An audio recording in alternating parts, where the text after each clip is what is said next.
Hello everyone. Okay, so this short instructional video is kind of a repeat of something we did last week in class. And the reason I've produced this is because I'm going to eventually ask you to do this same kind of work for credit on our first test. And so you might remember that last week we talked about measures of inflation. There's the consumer price index, which focuses on consumer goods, and the producer price index, which focuses on wholesale items and raw materials. And then there is the GDP deflator, or sometimes called the implicit price deflator, which at least theoretically gets its data from GDP, so it would cover all goods. So we have these three different measures of inflation, all sort of focusing on different parts of the economy. And we want to make a claim that, well, they're all unbiased. They might focus on different things, but they pretty much measure the same thing. And this is the exercise that I want you to do to see whether that's true or not. So let's take as a starting point the assumption that these three measures, even though they measure slightly different things, would pretty much find the same inflation. In other words, there would be an unbiased sampling of all the goods, and these indexes might not be exactly alike at any point in time, but they would kind of move together. So to illustrate that, I have this drawing tool behind me here, and I hope you can hear me. So it would be like this. Let's imagine, or let's make an assumption that the current inflation rate's about 3%. So on this axis over here, that would be about there, 3%. And let's say that we looked up the consumer price index. And just for illustration, let's imagine that it had been 3% for many, many years all along this axis down here. So what you would see is the consumer price index would kind of dance along, but it would stay pretty much at the 3% level. And to think of it not as the percentage change from year to year, but to think instead of the index in its raw form, that is the value of the index, it would start at some point and it would slowly rise at a roughly 3% rate as time goes by, something like that. Then, if you went and pulled the producer price index, and for assumption, let's just imagine for the moment that the producer price index is unbiased and it measures, even though slightly different goods, it finds the same inflation, then the producer price index should kind of dance along, maybe slightly different numbers, but overall holding roughly at that 3% level. And the same would be true up here. If you laid the producer price index on top of the consumer price index, it would just kind of rise at 3%, maybe some years a little lower and some years a little higher, but in general it would measure the same thing. But what if there was a bias, a systematic bias between the indexes? In other words, what if the producer price index consistently measured less inflation than the consumer price index? In that case, you would get something down here like maybe at 2%, and the producer price index might dance around a little bit, but it would consistently be below the consumer price index. And in this graph up here, if you use the raw index data, it would start at the same place, but it would rise at a slightly lower rate, and it would, as time goes by, diverge farther and farther apart. And so this is the exercise that I would like each of you to do. And I'm going to show you where the data is on the internet so you can find it. To do that, I need to get rid of some of this stuff. Let's see, we're going to get rid of this drawing tool. I don't know where that came from. We need to get the internet up here. Okay, can you see that? So you could search for the consumer price index, but hopefully you remember from class that the raw data, the best place to get the raw data on the consumer price index is at the Bureau of Labor Statistics, and their website is bls.gov. bls.gov. Now when you get here, you look at this data tools tab, just kind of click on it, and you get this kind of worksheet. Let me see if I can get this thing to slide up some. Maybe get my face off of here. There. So I've never clicked on all of these options, but I usually use these one-screen data searches. They work pretty well for me. So I'm going to go to all urban consumers, one-screen data search. Okay, you see this? And then you could search for a specific thing, but in this particular exercise, I want to compare the general consumer price index to the producer price index. So I'm going to choose all U.S. city average, all items, and I don't care to seasonally adjust the stuff. So I have the non-seasonally adjusted raw data. Now let's get the data and let's see what it looks like. Yeah, so here it is. In fact, it's way more data than I actually need. Can you see all this stuff down here? We have all this monthly data that I don't need. And I tried this earlier today, and when I tried to isolate the annual data, the thing crashed on me. So I'm going to do it this way. I want to use a long data series, so rather than start arbitrarily in 2004, I want to start back in 1950. Now you might think, well, why 1950? Well, that's sufficiently past World War II that the data should be comparable to the data that we have now. World War II, they had all kind of weird things going on. They had wage and price controls, and before that, the indexes were really new and a lot of weird changes were occurring. But I think since 1950, we should get a pretty consistent series. So now I'm going to ask it to search for the consumer price index from 1950 to 2014. And now I have this, even though it's way more than I really want. And I'm going to ask it to lay it out in Excel. You see this? This is a nice option. Lay it out in Excel. All right, here it is. Now there's a lot of stuff on here that I don't really want. So let me see, make sure you can see everything I see. Hope you see all that. First thing I'm going to do is enable this editing. I don't care about all this garbage up here. Whoa, what just happened? Oh, I see. Something I did probably. Now let's see if it'll let me. Yeah, I can get rid of that stuff. Delete. In just a minute, that's probably the president calling. I'm going to have to pause this. Hello, Arnold Height. Yeah, no, I'm kind of in the middle of something now, so.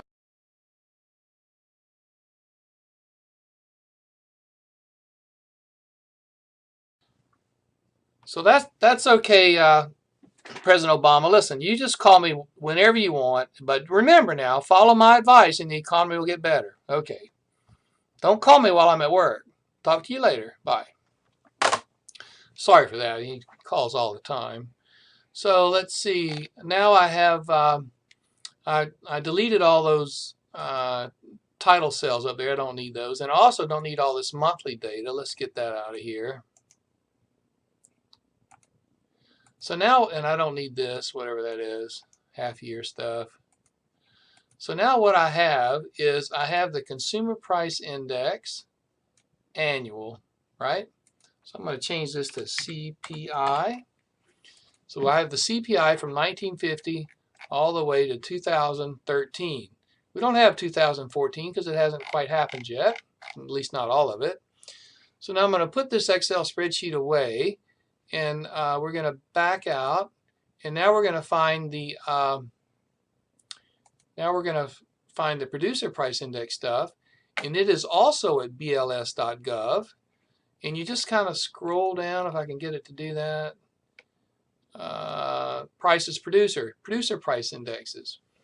This one's a little harder to use because you'd think your option would be this industry data.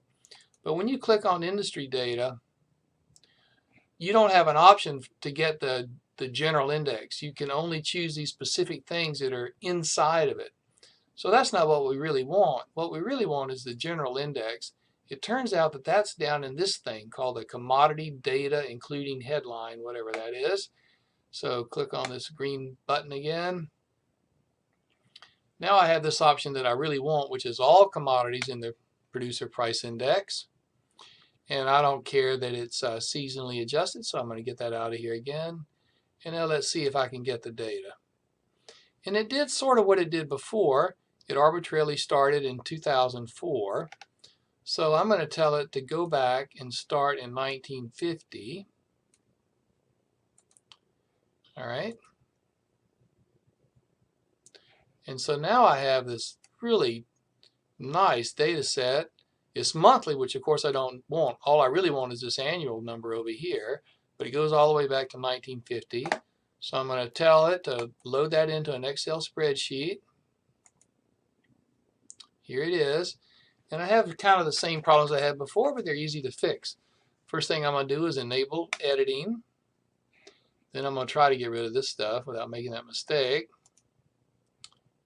Okay, good. Now I don't need all these months. Get rid of them. Good. Now I have an annual number, right? And it's really the producer price index. I want to name it that so I don't get it confused later with the other stuff. Now, just so that I make sure I don't screw up in any way, I'm going to collect all of this down to 2013. I'm just going to copy that. Then I'm going to set that spreadsheet aside for a minute and try to find my original. It's down here somewhere. I think that's it. There it is, the CPI. And I'm going to try to paste it right here. Now you might wonder, well, why am I going to all that trouble to paste the year again? And the only reason I'm doing it is because I'm nervous that I might get off by 1. So I don't know how you feel about these things, but this is kind of a confirmation for me. I know that's the producer price index in 1950, and that's the consumer price index in 1950. And now that I have that confirmed, I can delete this year. All right, so far so good. Now I'm going to put this spreadsheet away. And I don't need the BLS.gov anymore, so I'm going to get rid of all this. We're done with them. And now I need to get the implicit price deflator. Now I can tell you that it's calculated by the Bureau of Economic Analysis, which is another government bureau. But I went there earlier today and I couldn't find a nice clean data set from there. But I did find a good data set at the St. Louis Federal Reserve. And now I've lost it, so I'm going to do a Google search on that. St. Louis Federal Reserve.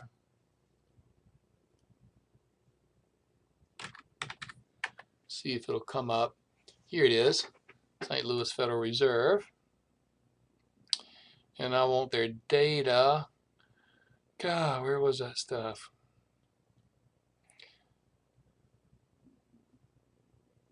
Oh, it's over here. I bet you can't see it. It's in this thing, economic, it's in this, well,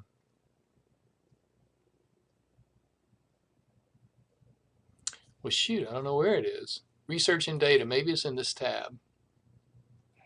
Data tools.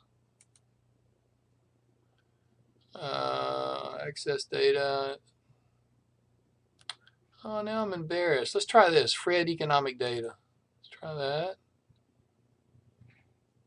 One-click instant download with Fred. This is it, I think. Let's try this.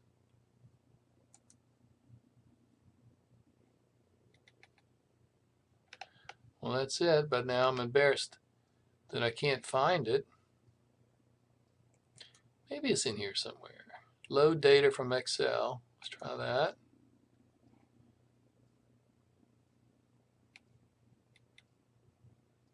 No, this is like all their data. I don't want that. What I want is, I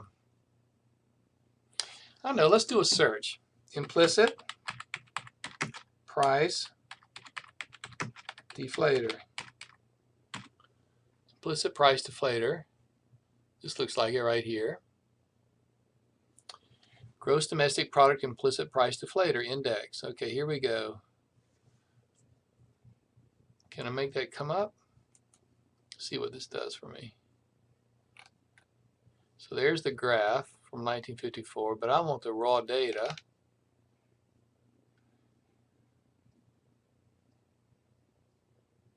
Download data. Maybe this is it right here. Okay, I don't want quarterly. I want annual. And this starts in 1947, goes to 2014, Excel format. Let's try this. Here we go. Yeah, I think this is going to do it. All right, so now we have an Excel spreadsheet. I got to enable editing. Now, this is a date, and it has these weird codes, 1941, 1948, 1. So basically, this is January the 1st, 1947, and so forth. So these are my years. And here's all this stuff up here I don't really want. So I'm going to get rid of that mess. And when it says date, what it's really year. Okay. And this thing is the GDP deflator, or the implicit price index, whichever term you'd rather use. So now what I'm going to do is I'm going to, oh yeah, I don't want 1947, 48, or 49. I'm going to get rid of those because I want my series to start in 1950. All right. And I'm going to capture all of this. Okay, down to 2013. And I'm going to paste it in my kind of spreadsheet that I've been working on. Here it is right here. And just like before, I'm going to kind of confirm that I don't screw up. I think this is right. Let's just see. Hold on a minute. Yeah, 1950. So now I can delete this because I know it's correct. And there's my GDP deflator. See that? So now I have a good working Excel spreadsheet that will help me make these, do this analysis. So I'm going to stop this video here and then generate a new one when I actually work this. So let me save this to my desktop. So I'm going to put this on my desktop, and I'm just going to call it CPI, PPI, and GDP DEF. Okay? And then we'll work from there. All right, so here I am again, and I hope this video helps you. And don't worry, you can see that I've done this several times, and I still got stuck when I got over there to the St. Louis Fed. So work steady and try to be persistent. Okay, good luck.